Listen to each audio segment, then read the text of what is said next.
Good evening. I am calling to order the June 16th Fountain City Council meeting. Please join me in standing if able for the Pledge of Allegiance. Jennifer, would you like to lead it tonight? I pledge allegiance to the flag of the United States of America and to the republic for which it stands, one nation, under God, indivisible, with liberty and justice for all.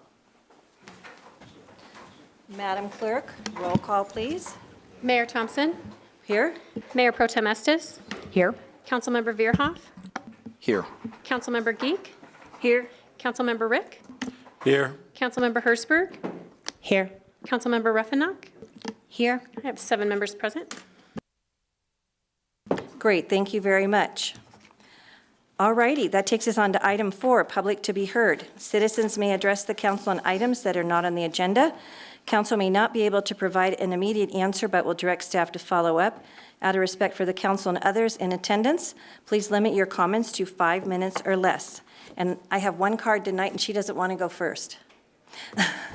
I don't think you have a choice. We have Diane Jackson Redden going to talk about spreading the word about the community market coloring book that they made this year. Okay, so I'm Diane Jackson Redding. I'm the owner of Dolly Red Design, a home-based business. More importantly, I'm the coordinator for the Fountain Community Market, and I have been for 12 years. Didn't know what I was doing the first 2 years, but the last 10 years. So we have published a coloring book for the community, and it is our 10th anniversary coloring book. And what we did was take a bunch of names of different vendors that we have and have had and put them in a hat and pull names. And then we put them into this, we changed them from a color picture to a black and white picture. And so what we do on our last day of the market for the last 3 years, we have been holding like a kids' day. You know, the parents get up on Saturday, they drag the kids to the market, kids are fussing and, you know, all of that. So we decided on our last day of our market, we would do a kids' festival. It's all about the kids.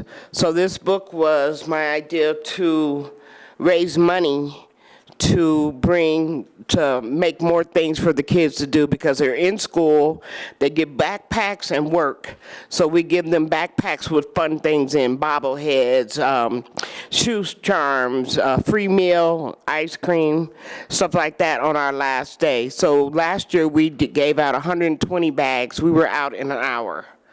This year, we're up to 250 bags that we're going to give out. We would like to go to 500, but we have to sell our book. So I thought, what better way for me to get the word out is to come to City Council, because if it wasn't for you, I would not be doing the market, and I understand that. So that's how I'm trying to get the word out, by coming through you. So is there any way you can pass the word around that we are selling this? We have 250 left out of 350, and we're going to order more within the next week. But we would like to get the word out with these books. They're really fun. They're $5 a book, so, and it all goes to Kids Day. That's why I asked you to come tonight, because you're going to be on YouTube now, and you're getting the word out. Thank you. Yeah. All right. Plus, we just like to see you. So. Yeah, thank you guys for allowing me to keep running the market. It's fun, it's hectic, it's crazy, the whole 9 yards. And on our book, we did thank you on the back of our book too, as well. So if you want one, just look me up and call me. All right, or go by the market and spend some money and buy Yeah, one, right? come to the market. Yeah. All right, So, thank you, Diane, for coming in. I appreciate you taking time to do it. Being first wasn't so bad, right? No. Okay. All right. All right. And that's the only card we have tonight for public to be heard. So that takes us on to presentation. We have a proclamation commemorating the 250th anniversary of the United States of America. And this, I know it seems kind of early, but this is our last council meeting before the 4th of July. So we're going to kind of have some fun with this tonight. I'm going to read the proclamation into the record. After we read the proclamation into the record, we'll take a minute. The entire council will come down and kind of reenact the signing of the Declaration of Independence, Fountain, Colorado style. So we're going to have some fun with it. And then later on, we will all be sharing one of our favorite historical events when we get to correspondence, comments, and ex officio reports. So, and thank you, Councilmember Estes, for putting this proclamation together. Thank you. Proclamation commemorating the 250th anniversary of the United States of America. Whereas on July 4th, 1776, representatives of the 13 American colonies adopted the Declaration of Independence, announcing to the world that the colonies were, and of right ought to be, free and independent states. And whereas the Declaration of Independence articulated the enduring principles that all people are created equal, are endowed with certain unalienable rights, and that governments derive their powers from the consent of the governed. And whereas the signing of the Declaration marked the birth of a new nation founded upon the ideals of liberty, self-government, individual rights, and the rule of law, principles that continue to guide the United States of America today. And whereas the generation that declared independence accepted extraordinary risks in pursuing freedom, laying the foundation for a constitutional republic that has endured through times of challenge, conflict, growth, and transformation. And whereas over the course of 250 years, Americans have worked to preserve and strengthen the institutions of representative government, expand opportunities for future generations, defend the liberties secured by our founding documents, and advance the promise of a more perfect union. And whereas, you had to put that word in there, didn't you? Whereas the semi-quincentennial of the 250th anniversary of the founding of the United States provides an opportunity to reflect upon our nation's history, honor the sacrifices and achievements of those who came before us, and renew our commitment to the responsibilities of citizenship and civic engagement. And whereas the people of Fountain, Colorado share in this proud national heritage and recognize that the strength of our nation depends upon informed, engaged, and active citizens who contribute to their communities through service, leadership, and participation in public life. And I don't have the second, there we go. Okay, that's okay, I got it, thank you. Got a little mixed up here. And whereas the historic anniversary invites all Americans to celebrate the blessings of liberty, appreciate the freedoms secured by generations of citizens and patriots, and inspire future generations to uphold the principles upon which our nation was founded. Now, therefore, be it proclaimed that the mayor and city council of the city of Fountain, Colorado, do hereby recognize and commemorate the 250th anniversary of the United States of America and encourage all residents to participate in activities and events that honor our nation's history, celebrate its founding principles, reflect upon the sacrifices and achievements of generations of Americans, and promote civic responsibility, patriotism, and a renewed commitment to the ideals of liberty, equality, self-government, and opportunity that have guided our nation for 250 years. Proclaimed this 16th day of June 2026, signed by Sharon Thompson, Mayor, Tamara Estes, Mayor Pro Tem, Marcia Gink, Councilmember, Sean Verhoff, Councilmember, Gordon Rick, Councilmember, Audra Rufinock, Councilmember, and Jennifer Hersberg, Councilmember. So we will go down front and we will actually have a historical signing of the document. And everybody will get to sign their own line down there and get a picture. And have some fun with it, why not? Right?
All right, other towns in Colorado, come up with a fun way to beat that for signing your proclamation, or you're welcome to copy us. Tamara, thank you for that idea. All righty, that takes us on to item 5.2, Board, Commission, and Committees. We have no appointments tonight. Item 6, Correspondence, Comments, and Ex Officio Reports. Mr. Trainer. Thank you, Madam Mayor. I don't have any specific official ex officio report. However, our fearless leader of the 250-150 committee, Tamara, asked us to share a historic tidbit. Is this when you want us to share that? Perfect. And I wouldn't call this my favorite historic fact, but it was. I was looking for something kind of interesting and unique. And so some of you may know this. I definitely didn't know this, but John Adams and Thomas Jefferson, founding fathers, died on the exact same day. 18 what? 1826. What day? July 4th, right? 50th anniversary. Even more remarkable. Who didn't know that? I'm literally, am I one of the only people who didn't know that? Anyway, all right. Okay, Todd didn't know it. All right. I thought this was just an interesting footnote to that. Even more remarkable. Apparently, they were enemies and became friends again. But Adams' reported last words were, "Thomas Jefferson survives." Thomas Jefferson had died 5 hours earlier. He beat him by 5 hours. Did you know that already? All right. I've toured Monticello. Oh, and have you? yeah, Okay. Yeah. No, I haven't. I can't top that. I can't top that. It is paving season, so patience, please, on all the projects that will be going on around the city for this paving season. An update on the Southmore project. It is nearing completion. The paving itself has been completed, but we still have the safety items to take care of on Southmore. So we've still got the striping to take care of. It's going to be a couple of weeks for the guardrail to go in. So we'll be sitting down and making a determination when that will open, and we'll let you all know when that's opening. But it's coming to fruition on Southmore. So otherwise, the other paving projects all around the city, just please be patient. I think you should have that guy who lives in one of those houses by the Legion come out and like pull the last cone or something, because he's been out there the whole time watching the creek stuff and everything going on, so yeah. Okay, Mr. Strider. In keeping with factoids about Thomas Jefferson and John Adams, one of the seminal court cases in U.S. history that established the authority of judicial review of the Supreme Court was sparked by the feud between John Adams, who was a Federalist, and Thomas Jefferson. So when Thomas Jefferson took office in the weeks leading up to that transition, John Adams had appointed a slew of federal judges. And Thomas Jefferson, upon coming into office, ordered his Secretary of State, James Madison, to not deliver any of the commissions. And by deliver any of the commissions, they literally had to ride by horseback to deliver these commissions so that these federal judges would have authority to hear cases. All of these judges were Federalists. Thomas Jefferson was not a Federalist, so he didn't want that to happen. One of those judges, Justice of the Peace named Marbury, sued, and the Supreme Court effectively delivered itself its own supreme authority of judicial review over acts of Congress and acts of the executive branch in deciding the case of Marbury versus Madison, saying that the Supreme Court and federal courts, Article III judges, have the authority to review the acts of Congress and the acts of the executive branch and to make final judgment on those. Prior to that, the Supreme Court really existed in name only and not in authority. Interesting, thank you. Okay, top that, Mr. No, I'm kidding. Okay. Well, first, my report, I wanted to come this evening just to provide an update on the variety of different services and support we provide to Fort Carson under our military partnerships program.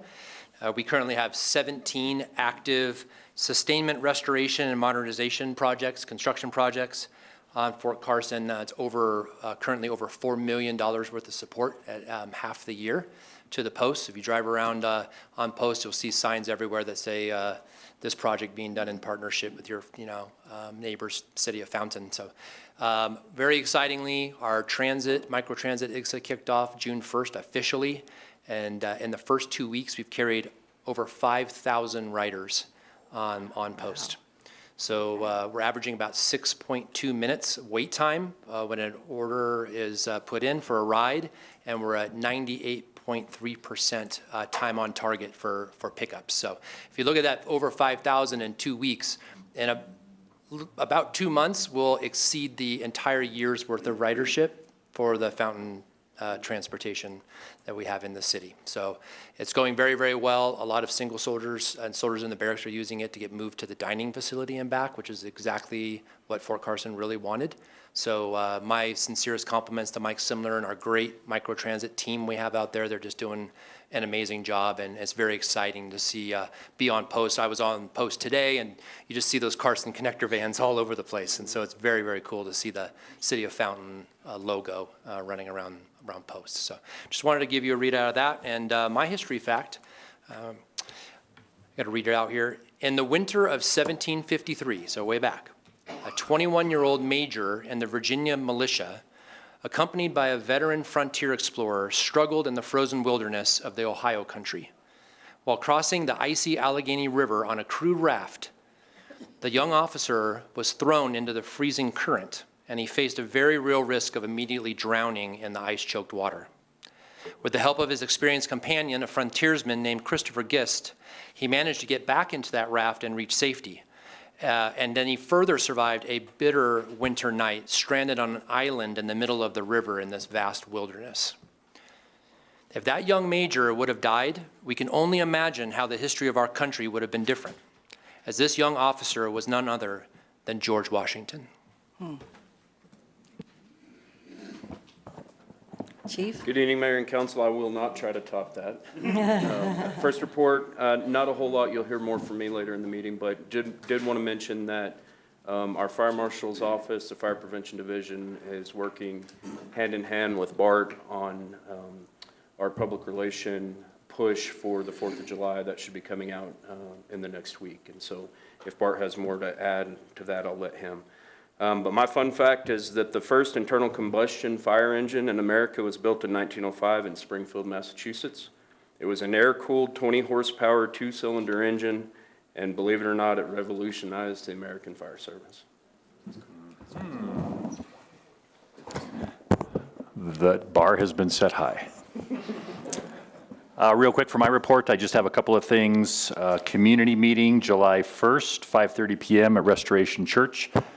We're going to be talking about fireworks, motorcycles, all of the things that happen in Fountain that we want to address, and let the public say their piece if they want to, but please spread the word, and we'll hopefully have a decent crowd there. We welcome Lorson Ranch or any surrounding communities where we have some issues as well.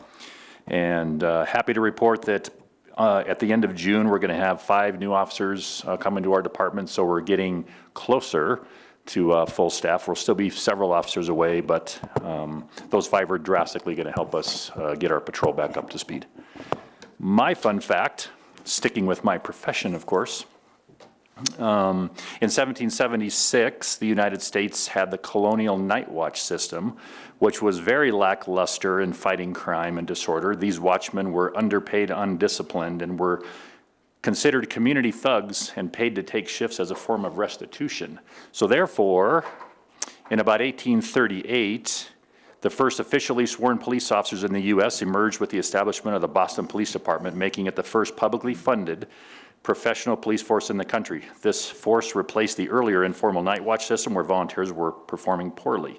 So the very first police department sworn police officers were from Boston.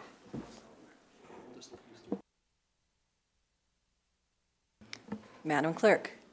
I have nothing to report from our department, but my fun fact, in the early years, some people celebrated Independence Day by firing cannons and lighting bonfires.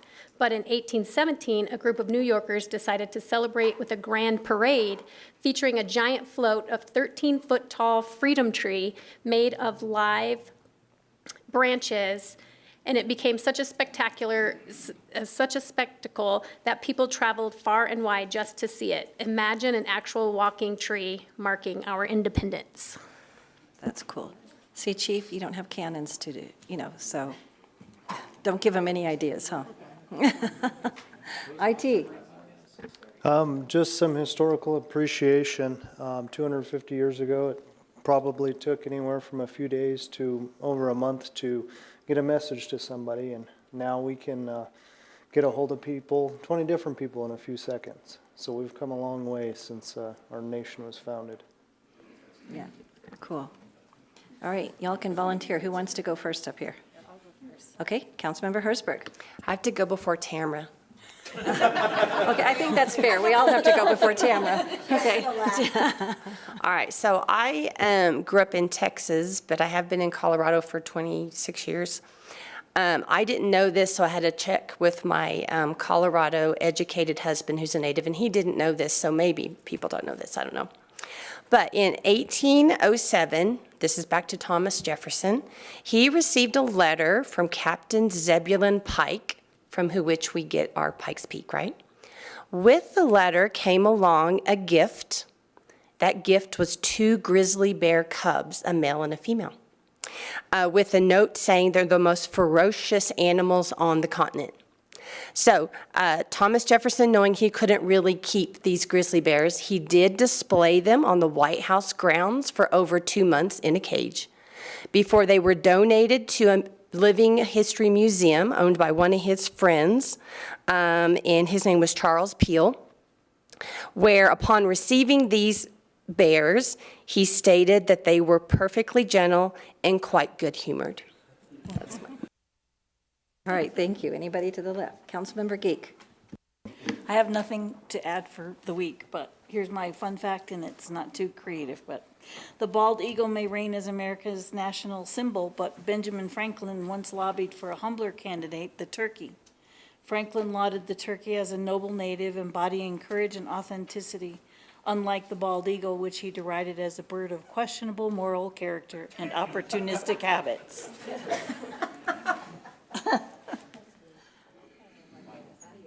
How do you top the turkey? All right, anybody? Sean? Okay. Thank you, Madam Mayor. Just a couple of things this week. So this week I attended the Veterans Expo up in Colorado Springs. The El Paso County Department of Veterans Affairs really did a wonderful job showcasing the different services and bringing in the community partners to support our veterans. They reassured me that they're going to continue working with us down here to try to make sure that our veteran services and those claims aims, I forget the name of them, the claims clinics, thank you, Mr. Trilch, are going to be a regular thing down here, so that was really good. Once again, with Carson Connector, I've been on post several times since it launched, and it is phenomenal. And I've been on post with several friends, and they comment about how awesome it is that we're providing these services to the soldiers, and it's getting noticed by both members of our community as well as the soldiers as well. So thank you again for your support in leading that, Mr. Trilch. One last thing on that for the community stuff. Unfortunately, I was not able to make it to the meeting last week, but I did make a campaign promise to Mr. Arce that I would mention Pride Month, and that I would like to wish you guys a happy Pride Month and go have fun. So I'd like to fulfill that promise by doing that. Lastly, the history stuff, the fun stuff. So it is actually unknown which Declaration of Independence was sent to the King.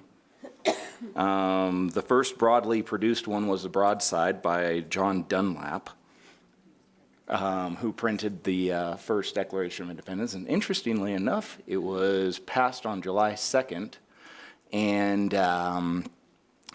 and ratified on the 4th, so that's why we have Independence Day on the 4th and not the 2nd. As well as I'd like to mention, a quite awesome history piece for Civil War history is that we had one Civil War battle here in Colorado. John Shivington from Bent's New Fort, which was in now Prowers County, went up to the Sand Creek site up in Kiowa County and unfortunately had the wholesale slaughter of the Native American population there. And it was considered the only, if you go to the Civil War Museum, it's actually the only recognized Civil War battle here in Colorado. And that's all I have, Madam Mayor. All right, thank you. Councilmember Rick. Thank you, Madam Mayor. Reminder, this Friday is Juneteenth. City Hall will be closed that day. Also, July 4th this year will be observed as a Saturday, so it will be observed on Friday the 3rd, and City Hall will also be closed that day. Reminder, it's very dry out there. I know 4th of July is coming and people want to do fireworks, but please exercise good judgment. There are stiff penalties if you injure someone with fireworks or cause property damage with fireworks. There are stiff penalties, and speaking for myself, I will be asking for the maximum penalty if somebody gets hurt. I do want to thank the fire department. There was a structure fire out at Bonnie Camp and Mark Shuffle. They were up working overnight trying to get that out and save people. We did have one person injured, but others were saved, so I want to thank the fire department for that. And with regards to our history, in 1958, the United States came up with a contest to come up with a new flag to represent how the country had grown. A then 17-year-old named Robert G. Heft of Lancaster, Ohio submitted a design for our current flag, which has all 50 stars. The teacher who was in charge of reviewing them only gave him a B-, but he went on, pushed it on, got it up to President Eisenhower, and President Eisenhower did select his flag, which tells me two things. One, teachers aren't always right. That's right. Okay, and secondly, I now know where grade inflation started. That's all I have, Madam Mayor. Councilmember Ruffino. So I did attend a Flag Day event, and I was informed there by a retired Major Gound that that day was the 251st birthday of the Army, which was something I had not heard anywhere else. So I cannot verify this, but I thought that was pretty darn exciting. So I'm mentioning it here, and happy birthday to the Army, because I did not know till I was at the Flag Day event. So happy birthday, Army. My historical information is also about the flag, but a much older version of the flag. So it seems that the Betsy Ross is credited with creating our 13-star flag, and she was given license to do so by the Pennsylvania State Navy Board. It was later then, on June 14th, 1777, adopted by Congress as the official national flag. However, there is absolutely no documentary evidence that she ever designed and or sewed that flag whatsoever. I thought that was really interesting, because if you say Betsy Ross, every one of us would say she designed that flag. Sees her stitching her little stars on. In a rocking chair. Right, that's right. Yeah. Yep. Actually, some people didn't like that star because it's so hard to stitch and manufacture, and they didn't like it. Okay. Am I going before you? Okay. All righty. Been out and about doing a lot of stuff that's really fun. Stopped by the Filipino recognition for Filipino Americans in our community, and they were very appreciative. I really wanted to thank the Parks Department for the jazz concert at the park. I think we had over 150 people there. That's when I kind of quit trying to count. And I think it was a good evening, and I hope that's something that we can keep doing, is those concerts in the park. I thought Sunday evening at 4 wasn't going to be a good time, but it obviously turned out to be a really good time, or it was 5 or whatever it was, because by the time the concert was over, the mosquitoes were just starting to come out. So it came out really good.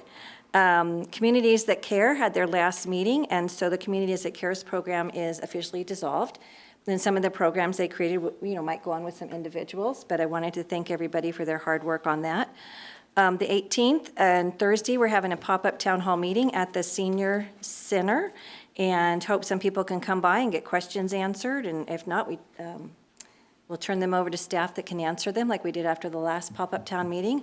I'd like to thank the fire department. I had my grandsons at Chick-fil-A yesterday, and their fire alarm went off, and this is the second time Grandma's been somewhere that a fire truck has come for a call, and so I think they think I miraculously can produce them when we go places. So I'd like to thank you for keeping that, going, and Tyler was out there doing a great job with the team, checking around and everything, and so they were just out there gawking that Grandma did this once again. They thought that was really cool. So thank you for that. And the staff was totally embarrassed, because I don't think they still have any reason know how they set it off accidentally. Went to the ribbon cutting for Times of Refreshing. Their church remodel and expansion is over. It's beautiful inside. I would say it probably triples or quadruples the amount of people that can attend there. And the chamber had a really good picnic Friday night and had good attendance on that, and always a lot of businesses there. It's fun to talk with them. Council, I do kind of need your opinion on something, not right this minute, but CML, I am the voting members, is putting two things forward. One is to raise the dues, but they want us to vote on changing the formula on how they calculate the dues before they tell us what our dues will be. It's like a Pelosi moment to me, right?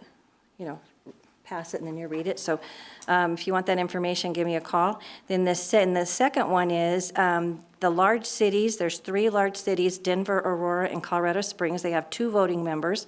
They want to have a 3rd voting member so they don't have to rotate it around. They would always have a board member with that. My initial opinion is to vote no on that, because that gives them an extra voting member, and gives Denver more strength, because then Denver would have 2 permanent seats and Colorado Springs would have 1. And so let me know your opinions on that, and before I vote up at CML. And I just didn't have time to bring it up earlier today. So if you want more information, Scott, I think, can collect opinions on that and let me know. And then my moment. So in Colorado was joining the United States on their 100th anniversary, because they were the centennial state. The country of France was gifting the United States the Statue of Liberty to the American people as a 100th anniversary gift. And when the statue arrived in New York City in 250 pieces, it was clear it needed a massive pedestal to stand on, and the initial estimate was $100,000, but the Americans didn't want to pay for it. Enter Joseph Pulitzer. Heard that word a time or two? A Hungarian immigrant and publisher of the New York World, seeing the statue's importance, he launched a campaign to raise the money, appealing to the whole people of America to contribute what they could, no matter how small, and his strategy was bold. He would publish the names of the donors, from the largest to the smallest, and to inspire others to give. The campaign took off, but people of all ages responded, but school children played a key role in getting the money for that base. They collected pennies, nickels, dimes, and quarters from their families and classmates and sent them off to Pulitzer's office. And their small contributions added up to thousands of dollars, helping to reach the $100,000 goal in just a few months. And by August, the pedestal was complete. Now, he did do something else. He kind of said, if you don't want to pay for it, New York, Boston might be willing to pay for it. So yeah. Anyways, in October 28, 1886, about 1 million people gathered in New York to celebrate the unveiling of the statue. The torch of liberty was lit, and the statue became the symbol of freedom and opportunity for generations. So the key takeaways are that his inclusive fundraising approach mobilized ordinary citizens, especially children, and the campaign showed how collective action, no matter how small, the individual contribution can achieve great things. And the statue, designed by Frederick Augusta Bartholdi and dedicated in 1886, holds a tablet inscribed with the date of the American Declaration of Independence, July 4th, 1776. Councilmember Estes. Thank you, and I don't have any other reports, so I'm just going to give you my little bit of history. I'm going to focus on the Declaration of Independence because that's what the July 4th is about. Councilmember Veerhoff talked about it, was initially passed on July 2nd. It was ratified on July 4th. It was not signed until August of 1776. John Hancock was the only one that signed it initially. Charles Thompson. Yeah, but everybody else signed in August. So everybody else signed. The other thing is when we talk about the Declaration, there's 3 different things that it covers. It covers that all men are created equal and have rights to life, liberty, and the pursuit of happiness. It states that the government has the duty to protect those rights, and the people have a right to defend those rights for themselves and others. So that's the broad theme of the Declaration of Independence. And we all know about, what is the big one we all know about, the grievance? Taxation without representation. That's one of the grievances. There was 27 grievances that were listed in the Declaration. So take the time and go look at there. There was a bunch of other grievances that we sent over, like quartering soldiers in our homes, telling us that we couldn't pick our own judges, that we couldn't decide on who our representatives were. So it's a very important document, and that is what July 4th is about. We see all the T-shirts that say, "We the people." That's from the Constitution. That didn't happen until 1789. It's still part of our history. But talk about the Declaration, and we used to read it. Take the time. It's not that long. Take the time and read it. It's what created this country. It talks about the equality. So. All right. Thank you. And thank you, everybody, for letting us kind of indulge and have just a little bit of fun with this tonight. It won't be around probably again in my lifetime, so I don't think we'll be here for the 275th. So who knows? Somebody might be, right? I was here for the 200 then we have. Oh, so you people younger than me, some of you will be here, who knows? You might not be in this seat, how's that? You're not, I guarantee you're not gonna be in this seat, how's that? Okay, we'll let somebody else plan the events next time around, right? Okay, back to the regular agenda. Item 7, consent agenda. All items listed on the consent agenda are considered routine and will be approved with one motion. There will be no separate discussion of those items unless a council member or citizen so requests, in which case the item may be removed from the consent agenda and considered separately at the discretion of council. Item A, approval of the June 9th, 2026 city council minutes. What would council like to do with that? Councilmember Verhoff. I move to approve the consent agenda. Okay, do we have a second? Councilmember Hertzberg. I'll second. Okay, we have a motion and consent on the consent agenda. Please vote.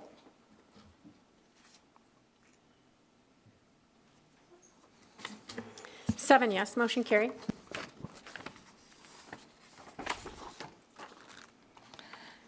Okay, that takes us on to item 9A, new business. Consideration of items removed from the consent agenda. There were none.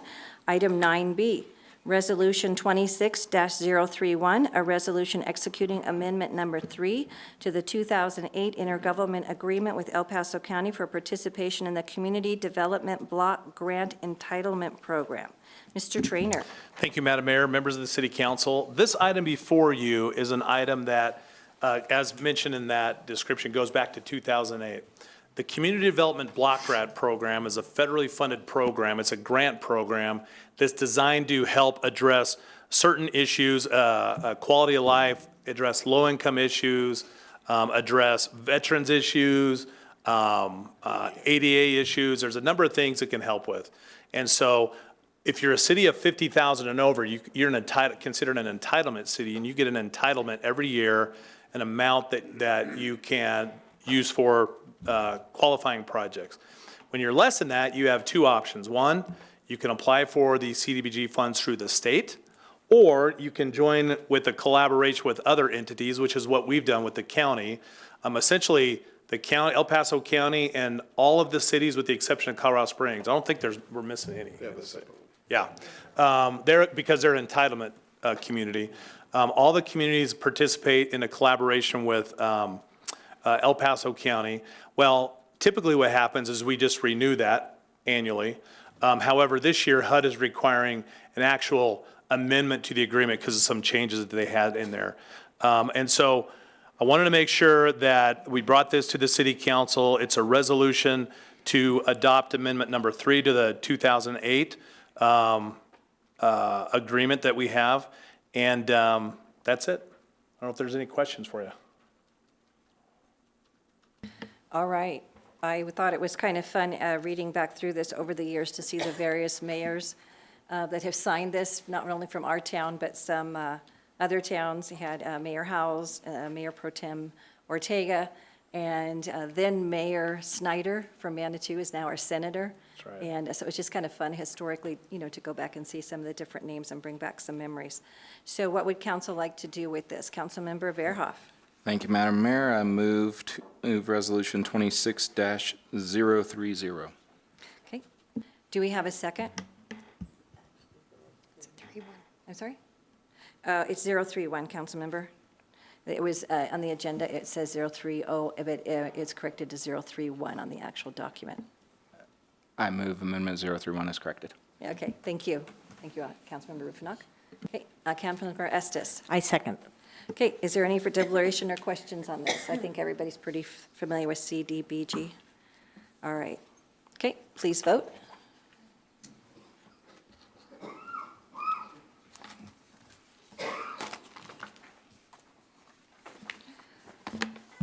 I'm missing one vote. 7 yes, motion carried. Okay, 9C, Resolution 26-032, a resolution to amend the FY 2026 budget for staffing and design of Fire Station Number 4. Chief Graham. Thank you, Madam Mayor. What you were initially asked to consider this evening was both the staffing and the architectural fees affiliated with Fire Station 4. After some deep reflection, analysis, and discussion with my command staff, I would recommend that we put a pause on the consideration of the staffing piece of Firehouse 4 for a couple of reasons. The primary reason being, I know in the work session I mentioned the SAFER grant that we are pursuing. SAFER is the Staffing and Adequate Fire and Emergency Response Grant. This federal grant provides money to fire departments across the nation for specifically adding personnel. We won't know the outcome of the SAFER grant until sometime in September. Historically, the latter part of September is when the SAFER grant awards are announced. I feel like that it is in our best interest, both the city and the fire department, to put a pause on taking any movement on the staffing piece until we know the outcome of that grant application. It's due June 22nd. We're just about done with the application. And again, results don't come until September. Impact of that, essentially, if we wait until after the announcement of the SAFER grant to move forward with the staffing recommendation, from our analysis and the way that we're looking at it is that it would potentially extend the time frame of opening Fire Station 4, theoretically by 3 months. We're waiting till September. And so we would be coming to you in October with an update of, were we successful? Did we get the number of personnel that we asked for? Where do we go from there? Or were we unsuccessful? And we pick up, and I'll deliver the same recommendation that I had in the queue tonight on the first meeting in October. So it's essentially a 3-month pause on this until we get the results of the SAFER grant. Before we go on to the design and architectural fees, I'd certainly entertain any questions or concerns. Any questions from anyone? Any questions from anyone in the audience? Okay. Okay. Thank you, ma'am. And then the second piece, the one that you're asked to consider this evening, is the architectural and design fees that we've incurred so far. The design phase for the firehouse is largely complete. We're just putting some final touches on it. We're to the point where we're specifying paint colors and carpet tile colors and those sorts of things. And so we're on the tail end of the design process. And so far the architectural fees come in right about $400,000, and those invoices are starting to come in, and they need to get paid. And so earlier in the year, the architectural firm was approved by this body, and this is the first time we're coming to you for a resolution to amend the budget to make the payment for those invoices. Okay, are there any questions about anything that he asked? So we have a resolution so we're going to have to amend it. And so the amendments that have been suggested is on the fourth whereas down, where that one says, whereas 8 new full-time sworn FTE positions for the 4th fire station are necessary. We're taking that out of this document tonight. And then the 6th whereas, staff is recommending approval by City Council to amend the general fund salaries and benefit expenditures not initially budgeted for at a cost of $1,131,072 for staffing a Station 4. We're taking that out because you're applying for the SAFER grants to hopefully cover some or all of that. And then down under the now therefore be it resolved, taking out section 1, approves the hiring of 8 new full-time sworn FTE positions at the cost I just stated and paid out of the general fund and the to-be balance. So we're going to amend the document to take those 3 sections out of it and just be passing it for the design and the architectural services and approving them to pay for that. Is that correct? Okay, did I miss anything? All righty. Any further questions from anybody up here in the council? So we're still moving forward with the building and the design. We're still moving forward with hiring the people. We're just trying to do our due diligence and use our tax dollars as wisely as we can by helping maybe get a possible grant that's out there. Okay. So any questions from anyone in the audience? All right, seeing none, I'll bring it back up here. What would council like to do with this? Councilmember Rick. Move to approve Resolution 26-032 as amended. Okay, thank you. Councilmember Geek. I told y'all I'm going to spread it out. I'm not going to keep calling on the same people all night long. Councilmember Geek or Councilmember Rufinock, who'd like to make the second? I'll second that motion. All right, thank you very much. Any further deliberation? I'm sorry, who was the second? Councilmember Rufinock. Thank you. All right. All right, please vote.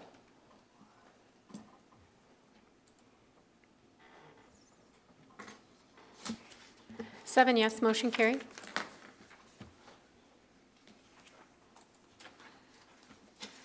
All righty. Item 10, City Council Agenda Request. Any to my left? Any to my right? Okay, seeing none tonight. That takes us on to item 11, announcement of an executive session. Ms. Clerk? None this evening. None this evening? Okay, with that,